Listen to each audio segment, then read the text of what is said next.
অনেকের মনে পরীক্ষার আগে একটা ভয় থাকে যে হিস্ট্রি কীভাবে রিভাইজ করবো। হিস্ট্রির তো অনেক হিউজ সিলেবাস, তাহলে ওটাকে আমরা কীভাবে কমপ্লিট করবো, টপিকগুলোকে কভার করব। প্রথম কথা, যে মেন টপিকের উপর তোমাদের ফোকাস করতে হবে সেটা হচ্ছে সবার ফার্স্টে অ্যাক্ট। যত রকমের অ্যাক্ট আছে হিস্ট্রিতে, যেমন government of India act, regulating act, এইসব। সেকেন্ড, তোমাকে যেটা ফোকাস করতে হবে হচ্ছে বুদ্ধিজম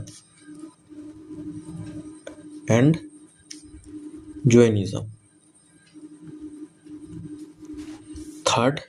থার্ড কিসের উপর ফোকাস করতে হবে?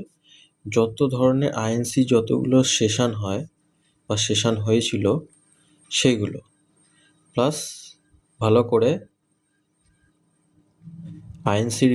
যতগুলো আইএনসি পারলে ইন্ডিয়ান ন্যাশনাল কংগ্রেসটা পারলে ফোকাস করে পড়ো। আর ফোর্থ হচ্ছে ট্রাভেলার্সের যারা যারা এসেছিলো আমাদের ইন্ডিয়াতে সেটার উপর।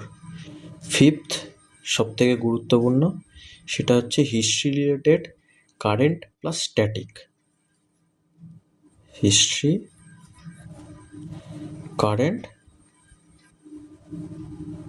Plus static.